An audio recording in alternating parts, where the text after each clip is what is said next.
How do you expect yourself to perform at your best when you go rushing out the door, having drank a cup of coffee and like 3 bites of toast for breakfast? You're not.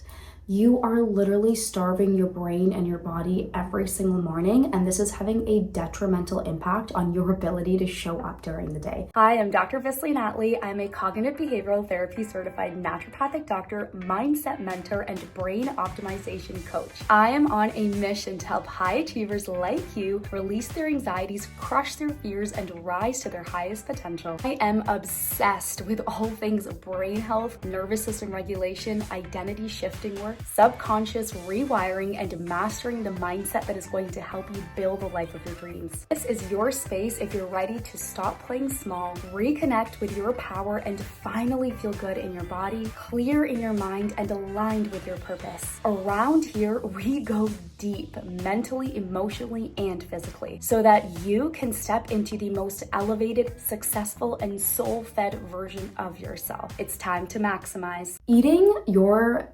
breakfast, and really what types of breakfast, is one of the most important things that you can truly learn and understand and optimize so that you can unlock your best potential. One of my favorite things to eat for breakfast is dinner, and I really hope that by the end of this video, I have convinced you that breakfast is your most important meal of the day. Because here's the truth.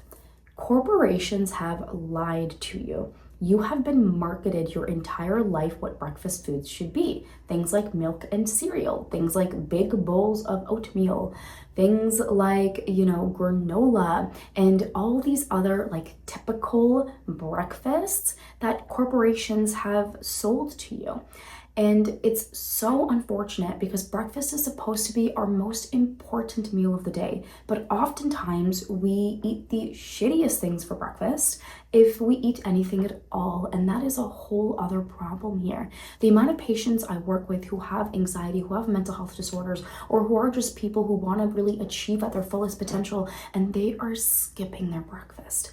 And I know, we've had this whole movement towards like intermittent fasting and people wanting to like lose weight and be healthy and all of these things. And nothing wrong with that, nothing wrong with intermittent fasting. But if you want to intermittent fast, don't skip breakfast, skip dinner instead. Why this is so important is because when you think about the morning time, you're waking up and you are going to work. So you need your brain energy to be the best in the morning.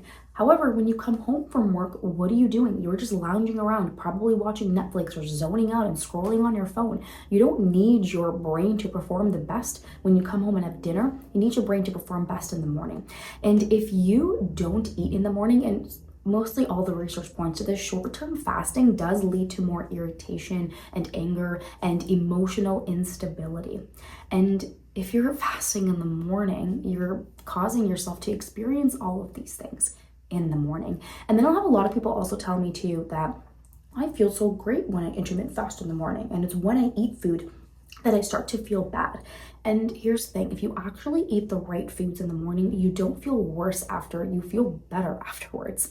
It's when we choose to eat the wrong foods that we end up feeling slow and sluggish. So it's these very same people who complain about feeling worse after eating foods are eating foods that are too high in carbs and sugar and not high enough in protein, veggies, and healthy fats. And also, if you're looking at intermittent fasting for weight loss, all the research points to this is that you want to have eating windows earlier in the day rather than later in the day. Because for long-term weight loss too, having eating windows earlier in the day allows you to be more successful with the weight loss in general. And so going back to what you really should be eating for breakfast, I am a huge proponent of eating dinner for breakfast. And I know it sounds so weird. Like, can you imagine waking up and like at 7 a.m. you're having steaks, mashed potato, and like broccoli? I know that sounds really weird and strange, but here's what you have to understand. You have been marketed what breakfast foods should be. And this isn't like for the past 5-10 years. This has been for like decades and decades and decades. You've been marketed what breakfast foods should be.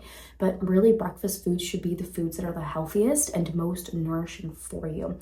And oftentimes what I'll do is I will make extra dinner and have it for breakfast.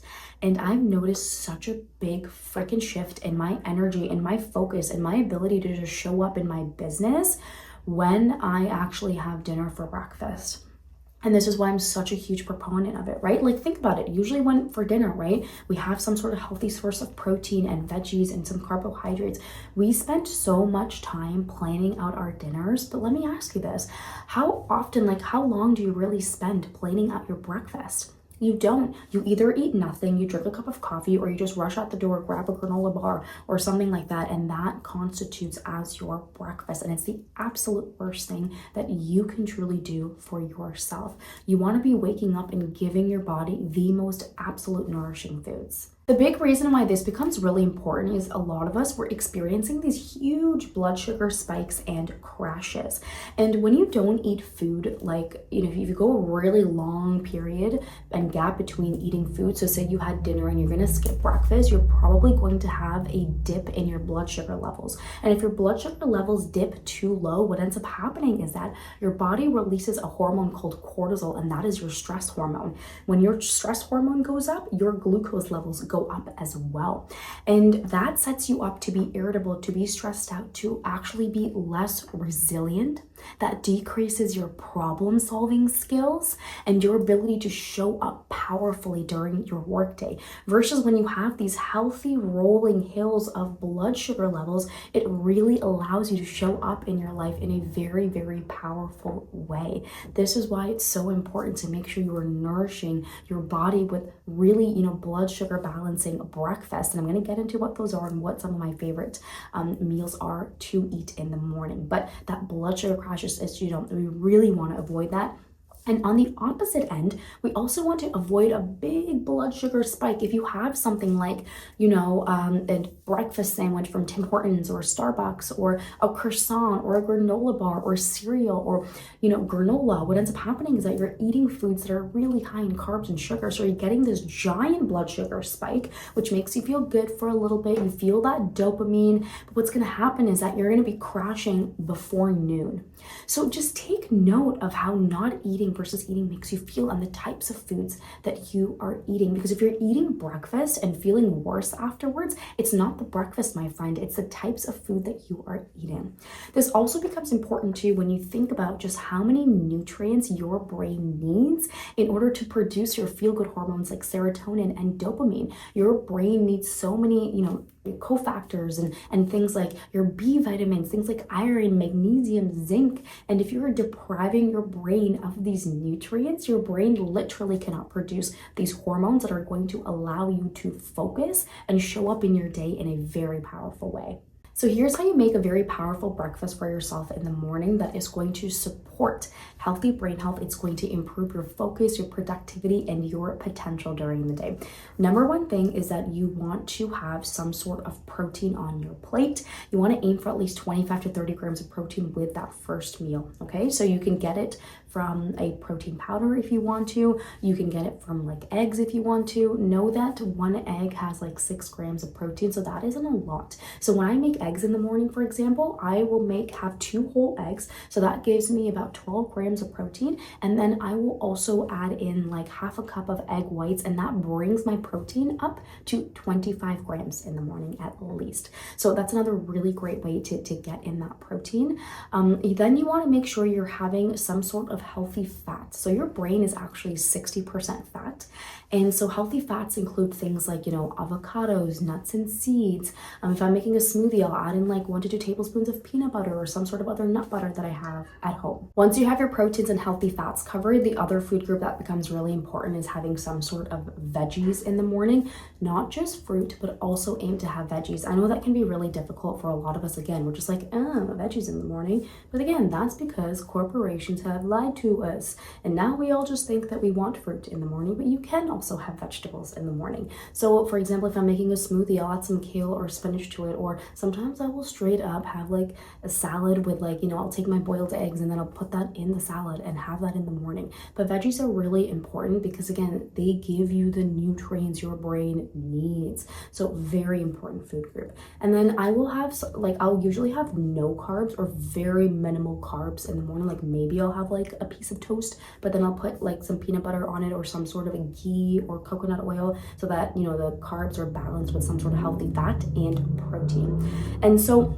that kind of forms the general basis of the type of breakfast that you can have. And so knowing that, you know, you should have 25 to 30 grams of protein, some sort of healthy fat, some sort of veggies, and really minimize your carb, you can create so many different combinations of breakfast. One of my favorite breakfasts to have in the morning is a protein smoothie. So I use a diesel whey protein. The taste of it is like French vanilla, and it's so freaking delicious, and it's such a clean brand as well, which is why I love it. So we'll have a scoop of that. That's about 25 30 grams of protein. And then I will also, you know, add in like half a cup to a cup of like berries, mixed berries, so high in antioxidants.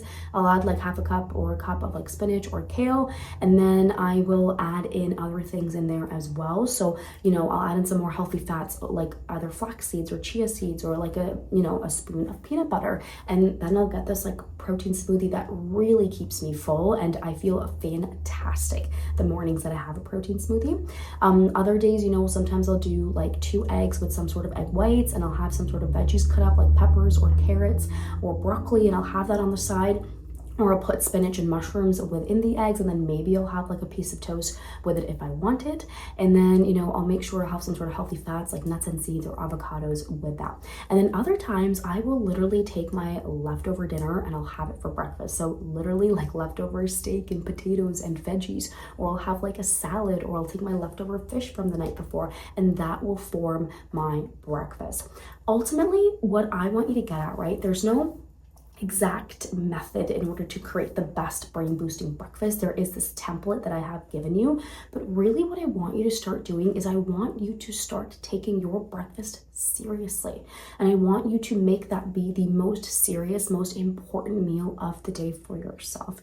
Way more important than dinner. And you know, breakfast and lunch equally as important, because lunch is going to give you the energy to really push through the rest of your day. So dinner is the last meal I want you to think about. And instead, I want you to take your breakfast and lunch as seriously as possible. Like literally try this, you know, brain breakfast diet for even just 3 days, and I promise you will notice a massive difference in yourself. If you want a customized nutrition plan for you, or if you really want to dive in and look at how to optimize your body so that you can truly unlock your limitless potential, use the link in my bio to book a complimentary 30-minute breakthrough session with me so that we can talk about your plan, your next steps, and really get you to that next level of success, which I know you can get to.